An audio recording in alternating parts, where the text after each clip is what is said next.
Hey guys, welcome to day 8 of the 2021 Hope Business Summit. And today you are in for such a treat.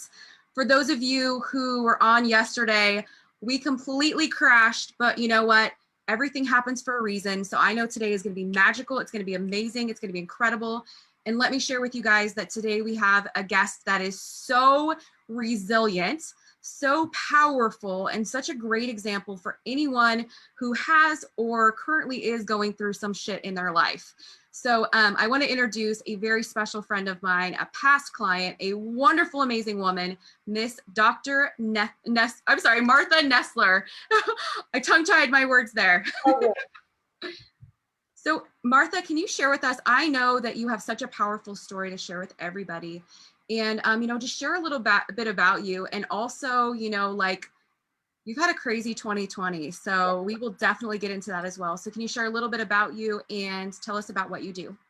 Yeah, so if we want to talk about being stuck in our stories or our past, I lost my mom at 2 years old to a rare cancer, and I kind of automatically assumed the role of girl who lost her mother. And not just girl who lost her mother, but I took it a step farther of girl who would then die of cancer like her mother. So my mom died at 29, so I kind of made this my story. And, I look back and I think about telling my boyfriend at the age of 21.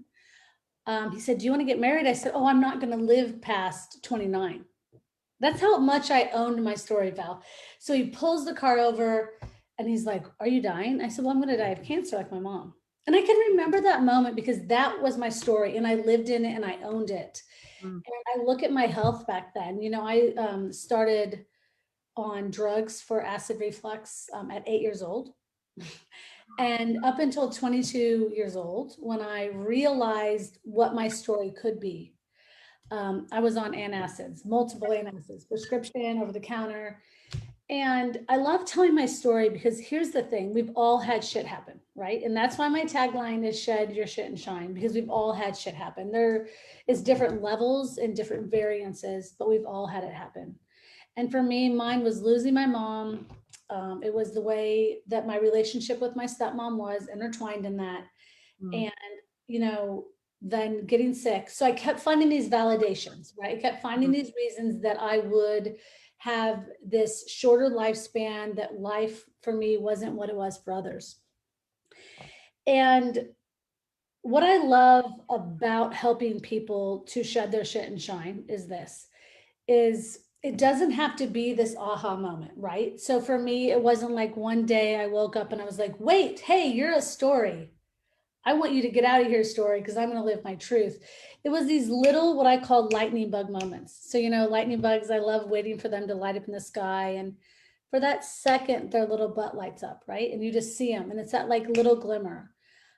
So we have those moments, Mm. right? And it's whether or not you'll see the lightning bug.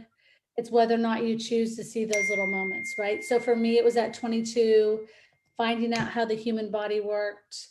It was at 27, learning about letting go of grief and acknowledging grief in my life. And at 29, so yeah, for me, I've just love helping people to acknowledge their story, right? And then helping them to shed it, because I believe that our story is either something that holds us back Mm. or something that catapults us forward, right? And my story at one time was something that held me back, right? Mm. And I like to say that your story can be shit Mhm. and Yeah. shit stinks, and it's fertilizer, right? So it stinks and it's gross and we want to push it out of the way and hide it. But it is fertilizer. And if we choose to use it in a different way, it really serves us. And when we fertilize ourselves with our story, we actually grow. So we've got these kind of two options. And having done both, I've been anchored to my shit, stuck, Mm. and I've used my shit to fertilize my own growth. So yeah, this is probably my favorite topic to talk about because I've been there and I've done it. And probably what connects us is we've both had our shit and we've both used it to serve us. So yeah, I love talking about it. That is so incredibly powerful because, I am in a complete agreement with you that, I do believe our story, it's so easy to take on the identity of that. You said that you became the girl who lost her mom. and then you created an identity of that, like, that's who I am. And, for myself too, as well. And I'm sure that there's people that are watching this right now that are saying, yeah, maybe I've taken on that identity. I might not even be aware of it. But in that story, we then our mind is always looking for to be right, right? So Yeah. then we're looking at reasons to prove that that's true. Mm. Story too, you said that you saw reasons like to justify that, to reaffirm that in you, and then feeling like you weren't going to live past 29. That's interesting because I had that same thought. I didn't think I was going to live past 21. I didn't know. I honestly did not see my future. I didn't see me being here. Yeah. So Well, I think we self-sabotage then, like we actually make it come true. Like, my biggest thought that I want to tell people right this moment is the opposite is also true. mm, So it's like when you're in that state of I won't live past 21 or I won't live past 29, you keep validating it. See, oh look, I'm on stomach medicine. My mom had stomach cancer. Oh, see, look, this is happening. I won't live. But at that same time that you're believing that, the opposite is also true. And we've just programmed our mind for the truth we want to believe. We've programmed our mind for the truth we see, but we're not allowing the other truth or what is the real truth to surface, right? We're not allowing that to happen. So we're creating our own destiny, so to speak. yes. Oh my gosh, I totally agree with that. And to add to that, I think that because we are always wanting to be right, like I see this all the time, and I'm sure you see this too with powerful women, with entrepreneurs, we can get caught up in that story. And then we want to prove ourselves right by being like, see, I told you I'm going to be alone for the rest of my life because there's another guy that rejected me, when we're like attracting that to us because of the mindset. And I'm curious to know if we could like press a little bit deeper into that, because I don't think anybody who's watching this right now would fault you if you were that girl who lost her mom. That's tragic. And I don't think anyone would fault you to just like let that happen, and that could be your story for the rest of life. So how did you get through that? So I'm never going to not be the girl that lost her mom. Mm-hmm. Um, I guess it's about that repackaging and repurposing of the story. Mm-hmm. So I love that analogy that I kind of mentioned for a second of anchors, but then there's also roots. So people will always say to me, but they're the same, and they're not. Okay. Because an anchor is a big cast iron anchor you throw down from a ship and it goes boof, right? And the only way to get that anchor up is for you to reel it up. Otherwise, your boat's not moving, right? Mm-hmm. And that's an intentional action. You intentionally put that anchor down. Now, Yes. roots, they grow from you. They're an extension of you. They anchor you into the ground. They do anchor you, but they're not the kind of anchor that's big cast iron that you throw down. They're a part of you. And so I went from that story that was an anchor. This is who I am. I'm the girl who lost her mom. I'm sad. I'm angry. Mm-hmm. God took my mom. This is what was done to me. To looking at it and repurposing it. This is what was done, and this is a part of who I am. And it's almost, and people really have a hard time with this, especially if they've lost their mom, but this was done for me. And I know that sounds different, but that was my shift in seeing it as a gratitude. I saw the loss of my mom as something that was a blessing in my life. And that was a cognitive choice. I had to make the choice. This is not a curse, but this is a blessing. Mm-hmm. I had to look at other people around me who had amazing moms, because from what I know, my mom would have been an amazing mom. And maybe they didn't have the tenacity or the independence I had. Maybe they didn't have the freedom I had, right? Maybe their mom was around them like a helicopter. My mom probably would have been a helicopter mom, like around me all the time. So all those characteristics that made me who I am, that allowed me to create businesses, allowed me to inspire others to set themselves free, allowed me to move to New Zealand for 8 years, allowed me to really put myself out there. Those came from that little girl who grew up without a mom, right? And that bizarre relationship with my stepmother, that also allowed me to grow into the woman I am. So I had to repurpose my story. I had to not be the girl who was a victim, but the girl who was blessed. And that was a choice, Val. And I do believe we all have that choice. And I don't believe you're right or wrong what choice you decide to make. Okay. because the beauty of life is you get to choose. But I just made the choice to live on the lighter side of my life rather than on the darker side of my life.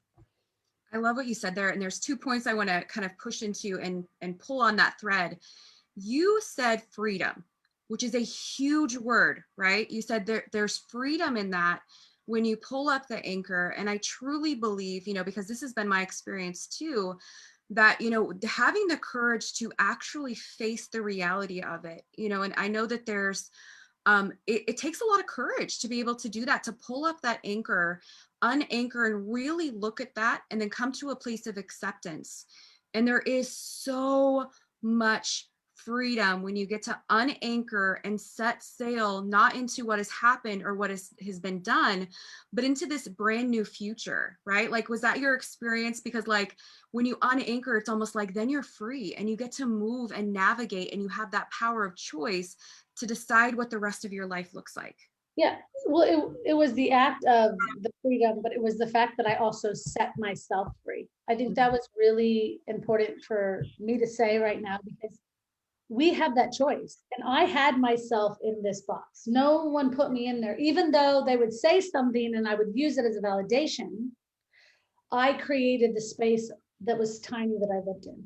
Mm, Um, and then on the other side of it, when I decided to set myself free, that was, it was empowering knowing that I did it myself, mm, right? And I feel called to say this. If you're listening to this right now and you know this to be true, and I don't know about this for you, Val, when I lived in my cage, there'd be people who tell you, I don't know that about Martha. Because I was a good pretender. I was good at overcompensating. I was good at smiling, even though I was in my own prison, right?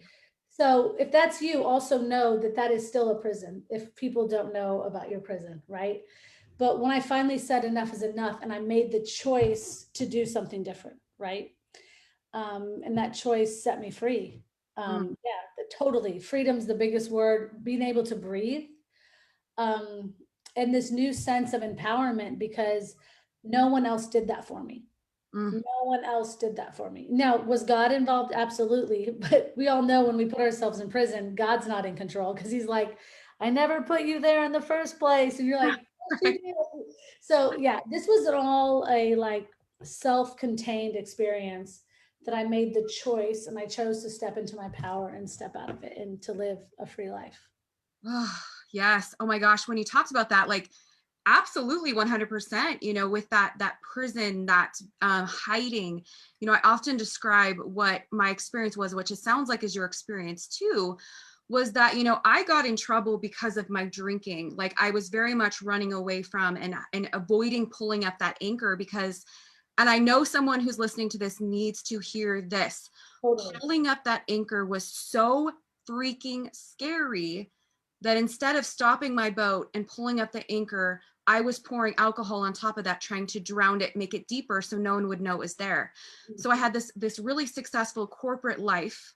And I even lived in like the gated community, had the right car, had the right, titles, and was hiding. And then inside, I felt like I was dying, to the point that even when I finally hit my rock bottom, right, and I ended up getting sober, I ended up coming clean to the guy I was dating at the time, and he had no idea I drank. He's like, you don't even drink, because I was hiding it. Yep.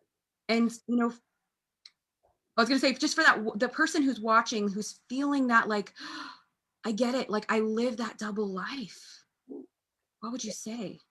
Well, it's like every palace, right? If you think of all the palaces, there's a prison underneath, right? And so if you're living in that prison and you know it to be your truth, you have to say to yourself, how long do I want to stay here, right? How long do I want to live my own lie? Because the thing is, like your boyfriend at the time, other people don't know it's a lie. They don't know that you're living this. And I eventually just said to myself, how bad does it have to hurt? And how much pain do I want to be in until I do the work? And I'm not going to tell you the work was easy. I'm not going to tell you the work was easy. And I still think I'm a work in progress, because I think that there's no way, like I said, I'll always be rooted in that little girl who lost her mom, who had that tumultuous relationship with their stepmom, who, right? And then all these layers built up like this big onion, right? So I always say, like, I'm this onion peeling back all these layers, but it's an intentional choice. So if you're listening and you're hearing this and you're going, yeah, that's me. I'm anchored to my shit. I'm stuck in a prison. People think I'm like a princess in a palace or a king on a throne. We get you. But Mm, just what sounds better to you, to live in your own truth or to live a false truth? yeah. And that's really what you have to ask yourself. Who at the end of the day, for at the end of the day, I want to put my head on the pillow. And one of my grandparents used to say to me, baby girl, when you put your head on the pillow, are you happy? Are you content? Do you know you did right by the world? Did you live in your truth? And did you make God happy? And I want to say that every night. And I wasn't doing that. So you have to ask yourself that. And probably at the end of the night, are you really living your truth? Are you really happy? Are you living your full purpose? And if not, make a shift. One thing, I tell my clients, it's one thing. It's if you always pull out of your house and go right, pull out of your house and go left and figure out how to get there, right? If you always have a chocolate shake in the morning, don't eat a banana. Don't eat breakfast, like if you always have coffee, drink water, like do something to shake it up, because the minute that you shake it up, you'll wake it up, right? And you'll wake up that little bit of your soul that's dying to come out, that's dying to speak. And that little spark can set a blaze of fire in instance, but you've got to be the one to do it. No one's going to do it for you. Boom. One Everyone look. go back and watch that again and again and again. Hear that, to shake it up, or no, to wake it up, shake it up, try something different, right? That's all. That is so true. And I know something else I want to like just kind of pull on for a second and really press into is that you said, yes, I have freedom in this moment. You've done a lot of work in your life, and the symptoms, the things, the story can still resurface. So I want people to hear that you can have freedom. You can be teaching, you can be using your passion and your story to go out there and make money, and you can still be working on it. You don't have to wait till it's all perfect. No, listen, just before this, I was telling Val, like, I just had a baby girl and I don't know, because of my story, will I be a good mom? I'm telling Val, will I be a good girl mom? When I found out I was having a girl, will I be? And that is because that little bit of my onion is I still got to keep working on that. But I can either say, oh, look, I'm failing, or go, oh, wow, I really need to work on that, because it's because here's the thing. In an instance, your story or this anti superpower, right? This anti superpower can take control. So you have to maintain your own superpower and maintain control. And like when you hear that voice, it's like, no, I hear you, but I don't acknowledge that as truth. That's not my truth. Maybe it was your truth, but my truth is I'm an awesome girl mom. And I say that to her. I'm like, I'm an awesome girl mom. I'm the best girl mom in the whole world. I'm holding her and telling her, because I need to hear it and she needs to know it, right? Because if I don't believe it, she feels that. So I've got to now do this for two people. So I've got to shed that story for not just one person, but two people. Oh my gosh. And wow, I really want to talk about that for a second, because I know based on my experience of, I am not a mom. However, I work with moms, and there is such a, if we can be real raw and vulnerable for a minute, such a guilt around that. Like I hear women all the time say, I don't want to pass this on, the anchor that I have. I don't want to pass the shit and the anchor to my kids. That's huge. So I was just having this conversation with a mom that I coach, and I was saying to her, what I feel like you're trying to do is heal yourself through your daughter. Boom. She said, excuse me. I said, I feel like you're using your daughter to heal yourself, and your daughter is not going to heal you, right? Mm-hmm. So my daughter is not here to heal me. She's here for me to guide and to love. I'm here to heal myself. So I think that's really important that we wrap our heads around this, that you have to do the work, especially if you're going to be leading other people. If you're going to be leading, I don't care if it's your baby, a tribe, other women, your partner, your husband, your wife, whatever, if you're going to be leading them, you have to work on yourself, because otherwise you use every relationship in your life as a band-aid, as a pill, as a way to heal yourself, but that's not fair to them. Okay, that's when you Mhm. start taking from other people, and that is not fair. So I constantly work on myself, and I'm glad I have, because I can quickly acknowledge when I'm feeding myself a lie, when I'm anchoring myself, because I don't want to pass that on. Mhm. I want her to have her own joy, her own experiences. And, I don't say things to my daughter like, I forget what my client said, but I say things where I'm like, you would have loved your grandma. She was a Mhm. beautiful woman. She died quite young, but we both have so much of her in us. Those are the lines I use with her, right? Mhm. Where one of my friends kind of says things like, and her mom didn't die, but she doesn't have a relationship with her mom. She's like, I never had a relationship with my mom, so you and I are going to have the best relationship. I said, Uh, you can't do that, right? You can't do that. And I'm saying that to you guys because you have a choice here too. This is another choice to say, I'm going to heal myself for my relationships, for my future generations, for my business and the future of the planet. I always say, heal your shit, then go heal the world. Don't mm, heal the world to heal your shit. That mm. does not happen that way, right? So heal yourself, and then you break the cycle so that you can heal the world, and not the other way around. You're not out there saving the world as a martyr. Tony Robbins is out there because he healed himself and now he wants to heal the world. Mm. He's not using his ability to heal the world to heal himself. So ask yourself, is my gift I'm giving the world, is it for me to heal the world and give back to the world? Or am I asking the world to heal me? And that's your answer.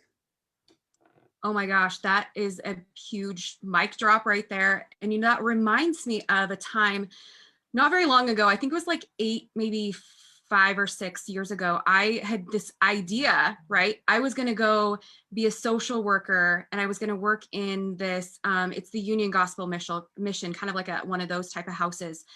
And so I went and I was in there for 2 weeks, kind of interning, working with the girls, doing all that, working with women coming off the streets of prostitution, alcoholism, drugs. And I remember someone suggested that I sit down with this guy that runs it's called the Shepherd House here in Central Oregon. And I sat down with him, and he sat across the table from me. We were drinking coffee. His name is Cash Lowe. He's an amazing man. And he said, Val, I want to ask you a question. And I was like leaning in, and I said, yeah, anything, I'm just picking his brain. And he said, what is it in yourself that you're trying to heal through doing this work? And that shook me up so much. And I realized in that moment, there was a lot more work for me to do, because I was trying to heal myself vicariously through those girls. And I want someone to hear that we can't give something we don't have, right? So doing the work, that inner work, no matter what you're doing, if you're a coach, a healer, whatever it is, like, you've got to do the work. And you have to get someone to support you through the work, right? Yeah. Because I think what we believe is like, oh, calling your friend who she talks you through it and tells you, oh, in the line of work I do, I'm not going to sit around and go, oh, you poor thing, Val, I'm so sorry that you were in rehab. I'm so sorry. Oh my God, look at how cute you were trying to save those girls. Mm. It's not how you do it. You've got to find someone that is bigger and badder.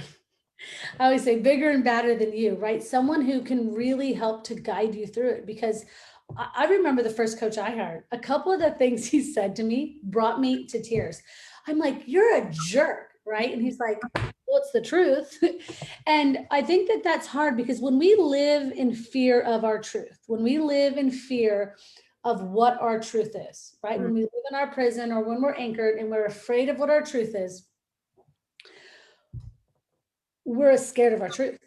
And that fear rules us, right? And we've got to get someone who can show us our fear in our face and help us get over it, Yes. right? And that's those conversations like you just had, that I've had with people. Mine was around feeding starving children on the streets of Romania with no parents, who lived in their sewers. Because once again, if I help other kids that have no parents, that'll heal me, right? Mhm. That was my idea at 17. And someone asked me the same thing, right? Mm. Do you really think God wants you to move to Romania by yourself with no money and feed? How are you going to buy the peanut butter? I was like, I'm going to feed them peanut butter and bread. It'll be really easy. How are you going to buy it? How are you going to fly there? I have no idea. Oh. So, we get the idea to save others, but the idea needs to be to save ourselves. Then you take that story, right? You take that, how you healed your story, because it will resonate with others. And that's when you take that and that becomes your passion, right? And you repurpose it and you take that new thing and you show others how to do it in a way that only you can do it. And that's your ticket. That's when you're living in your purpose, and when you're living in your groove or your mojo or whatever you want to call it, is you're lit up from the inside out when you finally decide that this prison you live in, you're going to set yourselves free, and then you're going to set other people free. And that's why I believe God put each of us on the earth for a different way of doing it, whether it's financial planners who make millions of dollars, right? They were poor and now they can show other people how to do it.